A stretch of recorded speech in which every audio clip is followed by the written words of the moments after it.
3. Hello and welcome to the Dragon Shed for this 3-minute skill on adapting patterns from the internet to make into plush toys. So essentially I started with a pattern I found on Pinterest and I made it to kind of 1-page scale. So I just extended the pattern from Pinterest onto an A4 page in Word, printed that and then made it with that in mind, with that pattern. So I wanted the heart design in the middle, so I added that myself, but the rest of it is the basic original design. So having made one out of felt, we've just filled with odd scraps and things because it's not intended as an actual toy. You can then see the proportions and how things fit together and whether or not they work. So once I was kind of happy with that, I then adapted it and made some changes and adapted and did another one in felt. And so I made slightly smaller ears, and for this one I attached the head to the neck, which I don't think works, so I haven't used it in the final one. So things like this is a really easy and cheap way of seeing how things fit together, particularly if you've got one that's really complex. It's got lots of shapes that interlock and work together, so it's hard to see it as a flat pattern how it works. And then doing something like this gives you an idea in kind of 3 dimensions. So once I was happy with that, I then kind of rated this up to about double the size. So I doubled it up and drew out a pattern for it. And I've been using that pattern for a while now, but for this one I'm making as a gift, I wanted it slightly bigger, so I've gone with paper pattern. I've just extended it by about 50%, so it's that much bigger. So I started by cutting out the pieces, and I'm using a combination of a fur fabric and some denim, and because I know how these shapes work, it's a lot easier to work out the kind of tones of things, because with the fur in particular you can see it's got a kind of a 2-tone effect, or a kind of a gradient effect. So I've used that as I've picked out the patterns. So particularly kind of for the body, I wanted a really pale stripe down the middle and then dark around the sides and back. And then for the arms, again, pale stripe on the inside and then dark on the outside. So that's kind of given it a bit more, I won't say realism because it's not intended to be real, but it's certainly helped it to look better, look like it's more designed rather than thrown together. So this whole process of matching up and cutting out can be a little tedious because you kind of need to be thinking in 3 dimensions, which is why making the models in the first place is a good idea. So just working through the fabric I've got to get a nice pattern on each piece, and ideally to get, at least on these ones where I've got tiger stripe, trying to get that somewhat aligned so it actually looks kind of natural. So I'm not trying to be natural, but it kind of jars if the tiger stripes are at different angles. So trying to keep everything kind of in the same general area. And then for the denim, it's just an old pair of jeans. Take a leg off a pair of jeans. I'm using the outer seam, I think it's a French seam with the double stitching as a feature.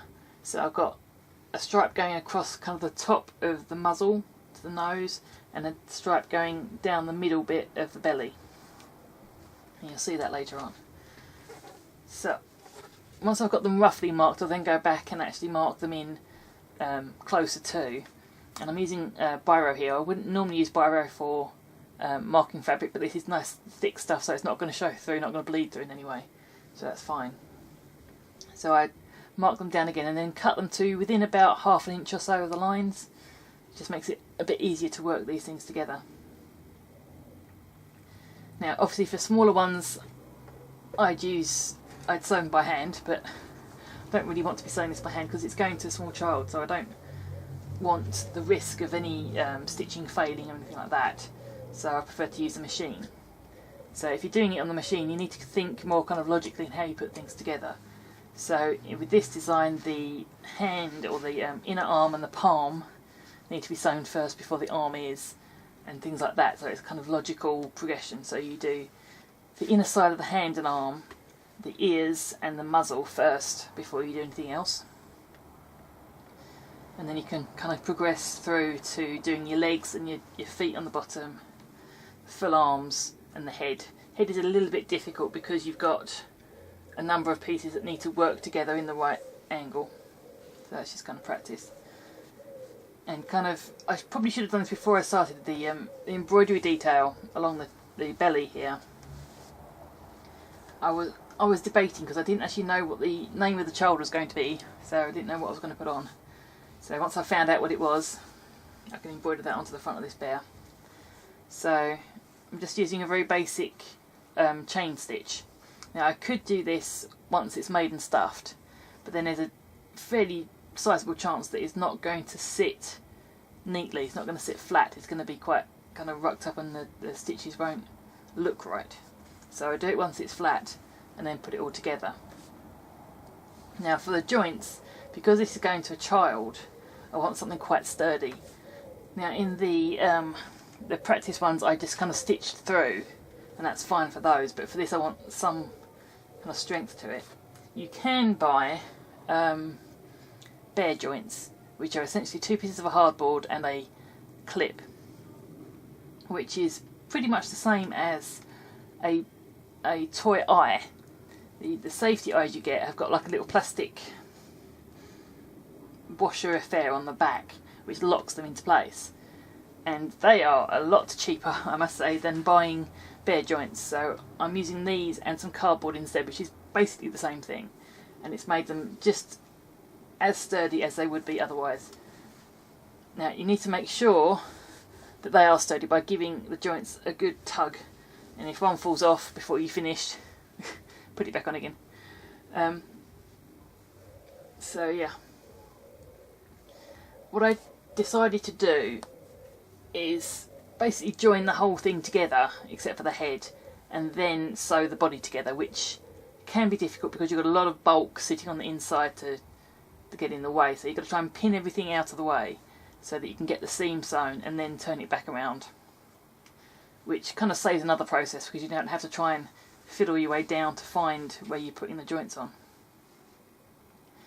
So yeah, and then filling with fibre fill, which is fire retardant or fire safe toy filling. Used that before, I think. And I'm not stuffing these rock hard. I want them to have a decent amount of softness because again it's going to a child, so I don't want it to be stuffed so much that there's no movement, there's no softness to it at all. So I'm just putting enough to kind of hold the shape and give it some solidity and still be comfortable to hug and to move. So once you stuff, you want to use a ladder stitch to close up your holes, and in that way you're hiding your stitches. So you need to go from one side to the other, creating a ladder, and then pull the thread through, and that leaves a nice neat finish. Particularly with fur, because you can hide the thread slightly in fur, but with other fabrics you might need to be a bit more careful about it. And the last things I wanted to do is the face, essentially. The eyes go in before the stuffing, obviously, but things like the smile and the face, that is kind of the last thing to add because that is where the character comes from. So using a kind of compound stitch effect for the nose, you basically fill in a kind of a fan of stitches in a triangle at the front and then go across them to kind of fill in, and that gives it a fairly solid look. I don't want it to be completely tight and solid because some of those look a little bit too machine made, I think, so I want a little bit of character in there. So yeah, this is my bear. Well, not actually my bear, it's going to be going somewhere else later on, but I'm actually quite happy about how this one turned out. The pads on the feet, for whatever reason, are reversed. So one's thin at the top and fat at the bottom, the other one's the other way around, but I think that was just a slight brainwave, but it's not a problem. So my stitching along the front is nice and bold, and it fits in with the whole image of the thing. It's difficult to make toys for baby boys because you're inclined to do kind of baby blue and those sort of colours, and I'm really not. So I think this is a much better option.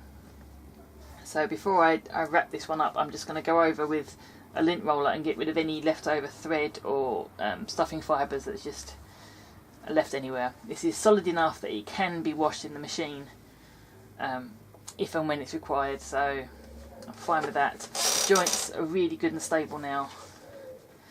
I made sure to go back in and put in a dab of glue just to make sure they weren't going to slip any. So yeah, that is how to build a plushie. And I'll see you next week.